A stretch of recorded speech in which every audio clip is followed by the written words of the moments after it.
नमस्कार साथियों, मैं एस्ट्रोलॉजर पंडित महेश हरियाणी आज आपको प्रैक्टिकल कुंडलियों की जो सीरीज चल रही है पिछले, तो आज आपको मैं 5 प्रैक्टिकल कुंडलियाँ देखना बता रहा हूँ कि पाराशर, जेमिनी, नाड़ी, लाल किताब और केपी के अनुसार कैसे इन पांचों कुंडलियों में फलादेश बैठता है, किससे किस मेथड से जल्दी पकड़ में आता है और किस मेथड से जल्दी पकड़ में नहीं आता। पाराशर, नाड़ी, जेमिनी, लाल किताब, के भी पांचों मेथड अपनाएंगे अपन, और पांचों मेथड में ये देखेंगे कि ऐसा इवेंट क्यों हुआ। साथियों, ये केस फर्स्ट कुंडली है। इस जातक की 2 महीने पहले ही माता का देहांत हो गया। अगर हम पाराशरीय पद्धति से देखते हैं तो चंद्र केतु साथ है, लेकिन चंद्रमा ओन साइन है, तो ज्यादा नुकसान नहीं कर सकता। तो पाराशरीय मेथड से बहुत ज्यादा नुकसान नहीं है, बीमार रह सकती है लेकिन मृत्यु जल्दी हो जाना, 48-50 साल की उम्र में मृत्यु हो जाना, वो अलग बात है। तो चंद्र केतु पाराशर के अनुसार पीड़ित कर सकते हैं मां को, लेकिन मृत्यु नहीं देंगे। लेकिन हाँ, पाराशर के अनुसार केतु की महादशा चंद्रमा को विशेष पीड़ित करेगी, और चंद्रमा की दशा के केतु की दशा के अंदर ही केतु में ही इसकी मां की मृत्यु हो गई। तो ये पाराशर शो कर रहा है। अब जेमिनी ज्योतिष लेंगे अपन। जेमिनी के अंदर जो है मात्रकारक बृहस्पति है और ज्ञातिकारक चंद्रमा। ज्ञातिकारक 6-8-12 को इंडिकेट करता है और मात्रकारक 4th हाउस को। तो बृहस्पति मात्रकारक है और ज्ञातिकारक चंद्रमा है। तो जब मात्रकारक ज्ञातिकारक से पीड़ित होता है तो माता को कष्ट होता है और माता की जल्दी मृत्यु भी हो सकती है। और इसमें केतु भी इन्वॉल्व हो गया तो ये संकट का योग बन गया। इसकी माता की जो है 2 महीने पहले ही मृत्यु हो गई। तो मात्रकारक बृहस्पति और ज्ञातिकारक चंद्रमा दोनों साथ होने से जेमिनी के अनुसार ये मृत्यु का योग बना। अगर नाड़ी लगाते हैं तो नाड़ी में चंद्रमा मां है और केतु साथ है। तो केतु नाड़ी में, केतु जो है नाड़ी में लिखा है कि केतु किसी भी चीज को, ग्रह को श्रिंक करता है, उसको समेटता है। तो सभी चीजों को समेटता है, स्वास्थ्य को भी, आयु को भी। तो नाड़ी के अनुसार केतु ने चंद्रमा को एक उसका पावर खत्म कर दिया, श्रिंक कर दिया उसे। तो इसकी अल्प अवस्था में मां की मृत्यु हो गई। तो ये पाराशर से देखने में आया है। अगर लाल किताब से देखते हैं तो लाल किताब में चंद्रमा मां का कारक होता है लाल किताब के अनुसार, और केतु लाल किताब में चंद्र केतु को ग्रहण युक्ति माना है। चंद्र राहु को फिर भी नहीं माना ग्रहण युक्ति। वो चंद्रमा के फल को जरूर कम कर देता है, लेकिन ग्रहण नहीं होता चंद्र राहु लाल किताब में। चंद्र केतु ग्रहण होता है, तो ये ग्रहण युक्ति है। इस वजह से मां का ध्यान जल्दी हो गया। बृहस्पति हेल्प इसलिए नहीं कर पाया कि केतु जो है उसने सारा पावर बृहस्पति का ले रखा है, तो इसलिए बृहस्पति कोई हेल्प करने में असहाय है। इस तरह जो है इसकी मां की मृत्यु हो गई। अब हम लेंगे, हमने चारों मेथड लगाए हैं, पाराशर, जेमिनी, नाड़ी और लाल किताब। अब हम लेंगे केस नंबर 2। केस नंबर 2 एक जातिका की कुंडली है। इस जातिका पिछले 2 साल से जो है अपने पिता के यहाँ ही रह रही है। ससुराल में लड़ाई हो गई और विवाद चल रहा है। लाल किताब के अनुसार मंगल शुक्र की जब युक्ति होती है, और नाड़ी के अनुसार भी जब मंगल शुक्र की युक्ति होती है, तो अंतहीन लड़ाई होती है पति पत्नी में अंतहीन लड़ाई, जिसका कोई सिरपूछ नहीं होता और वो लड़ाई चलती रहती है। तलाक इसलिए नहीं होगा कि दाराकारक बुध है और ज्ञातिकारक मंगल है। तो ज्ञातिकारक का और दाराकारक का कोई संबंध नहीं है, लेकिन दृष्टि है सिंह की, सिंह राशि की दृष्टि है, तो मंगल की भी दृष्टि वहां है। लेकिन सबसे बचाव का पहलू वहां है कि तुला का सूर्य है और सिंह का शुक्र है। शुक्र और सूर्य ने एक्सचेंज कर लिया, शुक्र और सूर्य ने जो है राशि परिवर्तन कर लिया। तो जब राशि परिवर्तन हो जाता है तो तलाक नहीं होता। ज्ञाति और धारा में नहीं होना चाहिए। अन्य ग्रह के अंदर अगर कोई राशि परिवर्तन कर लेता है अन्य ग्रह, तो धारा कारक सेफ हो जाता है, इसलिए तलाक की कोई संभावना नहीं है, तलाक होगा नहीं। अंत पंत वो जो है लेके जाएगा अपनी पत्नी को। अभी लेकिन विवाद चल रहा है, अभी उसको दशा भी जो है लड़की को जो है वो बुद्ध में राहु की चल रही है। राहु शनि से और चंद्रमा से पीड़ित है, तो राहु खराब है।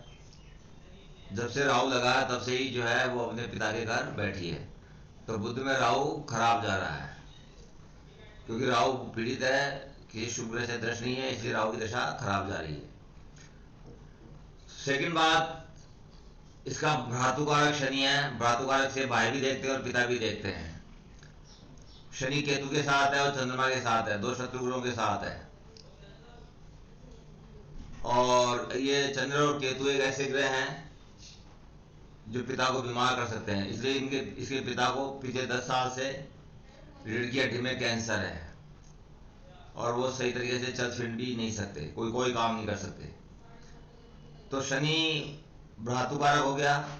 अब यहाँ आप देखेंगे कि सूर्य का नीच भंग भी हो गया, और शुक्र और तो सूर्य पिता होता है पार्षद में, वो सुरक्षित है, क्योंकि शुक्र सूर्य ने एक्सचेंज किया तो सेफ है।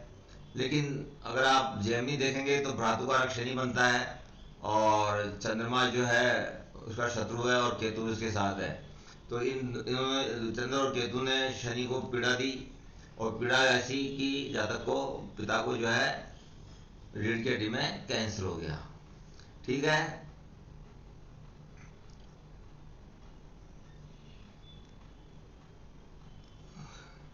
अब हम केस नंबर 3 लेंगे।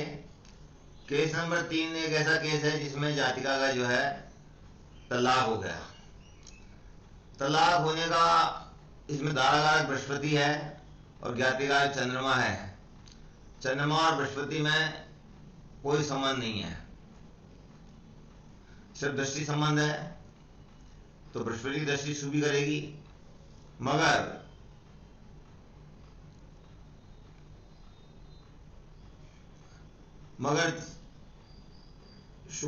सेवंथ हाउस का लॉर्ड शुक्र जो है सूर्य के साथ है और वो पूर्णस्थ है। 29 डिग्री का ही 28 डिग्री का शुक्र है और 29 डिग्री का सूर्य है। शुक्र पूर्णतया अस्त है और शुक्र चौथे भाव में बैठ के दुभार्य योग बनाता है, या दो पत्नी या दो पति का योग बनाता है। लेकिन ये बात भी तलाक के लिए लागू नहीं होती। हम जेमिनी में जाएंगे, अगर जेमिनी में जाएंगे तो 4th हाउस जो है वो परिवार, घर, गृहस्थी का जीवन और सुख का होता है। वो केतु के साथ है चंद्रमा, 4th हाउस का लॉर्ड चंद्रमा केतु के साथ है। तो 4th हाउस घर, गृहस्थी, घर का सुख चैन खराब हो गया, क्योंकि चंद्र केतु में लाल किताब में ग्रहण बताया है, चंद्र राहु को नहीं बताया। सूर्य राहु जरूर लाल किताब में ग्रहण बताया है, चंद्र राहु को ग्रहण नहीं बताया। हालांकि चंद्रमा कमजोर जरूर हो जाता है लेकिन ग्रहण नहीं होता लाल किताब के अनुसार। लेकिन चंद्रमा केतु के साथ होता है तो ग्रहण बताया लाल किताब में। तो ये ग्रहण युक्ति बन गई और गृहस्थी का जीवन, गृहस्थी खराब हो गई, इसलिए जातिका का जो है तलाक हो गया। अगर आप पाराश्रय लगाएंगे तो 4th में बैठा है शुक्र, सूर्य के साथ है, अस्त है, तो अस्त होने का मतलब ये नहीं है कि वो तलाक ही हो जाएगा। अस्त होने का मतलब स्वास्थ्य खराब भी कर सकता है पत्नी का। लेकिन जेमिनी लगाएंगे तो 4th हाउस लाल किताब लगाएंगे तो केतु और चंद्रमा दोनों साथ बैठे हैं, ग्रहण नीति बन गई, इसलिए गृहस्थी खराब हो गई। और 7th लॉर्ड भी जाके 4th में बैठा है, जिसका डिस्पोजिटर जो है कि चंद्रमा केतु के साथ है। तो इस तरह से दाम्पत्य जीवन में गड़बड़ हो गया और जातिका का तलाक हो गया। पाराशर में देखेंगे तो पाराशर के अंदर बृहस्पति की दृष्टि है, यहाँ सूर्य और शुक्र पे, तलाक नहीं होना चाहिए था। 7th हाउस पे के लॉर्ड पे लेकिन पाराशर इसको साबित नहीं कर पा रहा सिद्धांत से। इस तरह हमने जेमिनी से लाल किताब से देखा कि चंद्र केतु ग्रहण युति होती है, चंद्र राहु नहीं होता, सूर्य राहु ग्रहण युति होती है, सूर्य केतु नहीं होती। ठीक है, अब हम केस नंबर 4 लेंगे। केस नंबर 4 जो है, इस जातक का जो है अभी तक ये 46 ईयर का हो गया, 46 साल का, विवाह ही नहीं हुआ, जातक का विवाह ही नहीं हुआ। तो सबसे फर्स्ट मैं आपको बात बता दूं कि जातक का विवाह क्यों नहीं हुआ। भाई विवाह तो होना चाहिए था, लेकिन जातक का विवाह ही नहीं हुआ।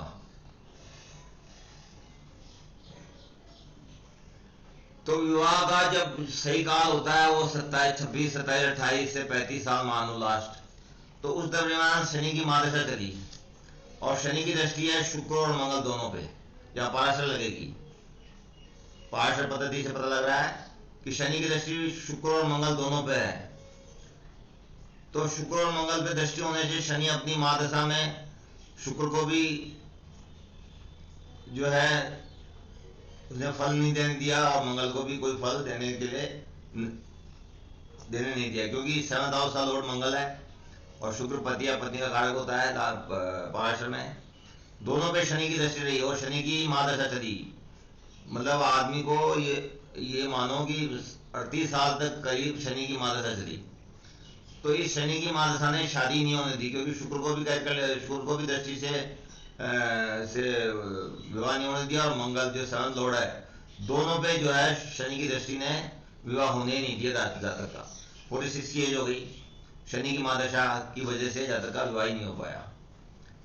अब आगे विवाह होगा या नहीं होगा, तो आगे बुध की दशा है, बुध चंद्रमा के साथ है और सूर्य के साथ है, तो आगे का कुछ पता नहीं, क्योंकि राहु सप्तम में बैठा है, एज भी काफी हो चुकी है, तो कोई संभावना नहीं दिखती। तो पाराशर से स्पष्ट रूप से दिख रहा है कि शनि की महादशा ने 7th लॉर्ड और पत्नी कारक शुक्र को दोनों को जो है दृष्टि से फल देने से रोक दिया, और जातक का विवाह नहीं हो पाया, क्योंकि 7th लॉर्ड मंगल और पत्नी कारक शुक्र दोनों शनि की दृष्टि में आ गए थे, और शनि की महादशा थी 38 साल तक, तो जातक का विवाह नहीं हो पाया, शादी की उम्र निकल गई और जातक कमा रह गया। अब मैं केस नंबर 5 लेता हूं। केस नंबर 5 एक आईपीएस की कुंडली है, इसमें राजयोग देखेंगे।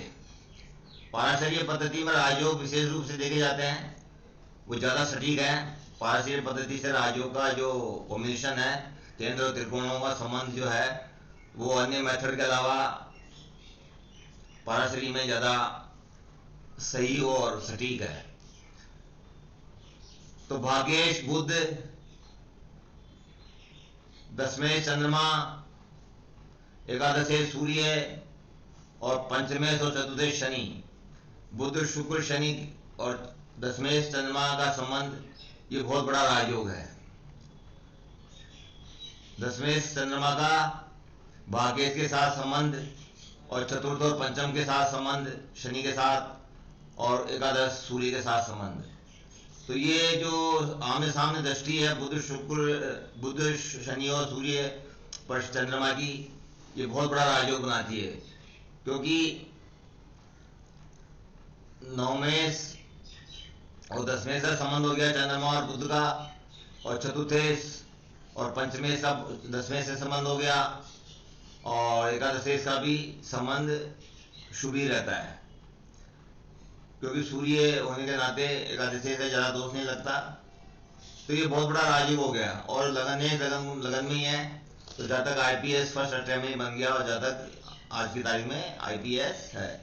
तो इस तरह से मैं बता देना चाहता हूँ कि पाराशर के अंदर राजयोग का आसानी से पकड़ में आ जाते हैं, जबकि अन्य मेथड में पकड़ में पूरी तरह से नहीं आते। अन्य मेथड में पूरी तरह से पकड़, सरकारी सेवा में कैसे गया, ये नाड़ी जरूर बताती है, क्योंकि शनि के आगे सूर्य है। जब भी शनि के आगे सूर्य होता है तो जातक राजकीय सेवा में जाता है, चाहे कोई सी भी कुंडली हो। जब भी शनि के आगे सूर्य होता है, चाहे डिग्री में हो चाहे भाव में हो, अगले भाव में हो, तो जातक सरकारी नौकरी प्राप्त करता है। तो नाड़ी के अनुसार जातक को जो है सरकारी नौकरी मिली और आईपीएस जातक फर्स्ट अटेम्प्ट में बन गया। इस तरह से चाहे अब जो है ये राजयोग की कुंडली है उच्च अधिकारी की। तो हमने 5 कुंडलियों का विश्लेषण किया। साथियों, पाराशर, जेमिनी, नाड़ी, ला किताब और केपी चारों 5 मेथड लगा के ही देखनी चाहिए कुंडली। किसी में कोई चीज़ ज़्यादा स्पष्ट नजर आती है और किसी में कोई चीज़ ज़्यादा स्पष्ट नजर आती है, किसी मेथड में ज़्यादा, किसी मेथड में कम। इसलिए चारों 5 मेथड लगाने चाहिए।